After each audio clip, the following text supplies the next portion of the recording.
Have you ever felt like there's something you wish you could change, but it's out of your control? Or there's something worrying you that you just can't change or forget? Hi, my name is Gus Parker, and I believe we have to accept the things we cannot control and make peace with them. This is much easier said than done. Sometimes the situation is overwhelming, and we see no signs of any positive outcomes. We feel powerless, like we have no control or ability to fix our problems. These are the times when we need to accept whatever is bothering us and make peace with it, and figure out how to best move on. For example, maybe you're the last out of your baseball game, or didn't get the score you wanted on a test, and you were left feeling like you failed. But you can't turn back time. If you could take a step back from the situation and see it with some perspective, it's not that big a deal. In this case, the smallness of the problem is obvious, and acceptance is easy. In these cases, there's often something to learn, a new strategy for studying, or a different approach to batting. And learning can restore a sense of control. The next time you are faced with a similar situation, you will be prepared and more confident. After something happens that you can't change or control, the only option is to accept it, or the negative feelings will build up inside you. Anger at yourself and others, grief over a loss, or unachieved expectations. If we are able to accept something and make peace with it, we can learn to see the blessings that the seemingly negative situation brings us. I learned this lesson thanks to my younger brother Lou. When I was 6 and he was 9 months old, he had a seizure and was hospitalized for a week. He was diagnosed with epilepsy, a disorder that caused him constant seizures and also slowed his learning. At the time, I didn't know how serious this condition was. However, as the months and years passed, I began to see the effects this condition had on him and the rest of my family. We couldn't make simple plans to go on a trip or out to dinner because a seizure might occur at any given time.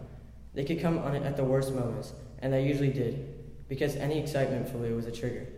He needed around-the-clock care, and my family was always on edge. To limit his excitement, he couldn't enjoy too many activities. I had to act very carefully around him and treat him like he was fragile, and his fragile health put a ton of stress on my parents, and it was hard to see them so worried and afraid, but trying to keep things normal for me and my sisters. If there was anything I could have done to cure Lou or make him better, I would have. But I couldn't.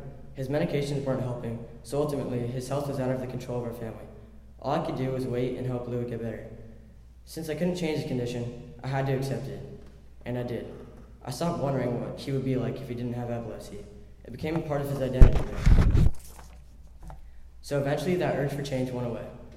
Of course I didn't want Lou to be sick, but I also didn't want to make him different. I loved him the way he was, gentle, innocent, and loving. When I accepted his epilepsy, it stopped being something frightening and awful in my life. It made it possible to love him and my family even more. Thankfully, my parents had found Lou a great doctor who prescribed a new medication that worked.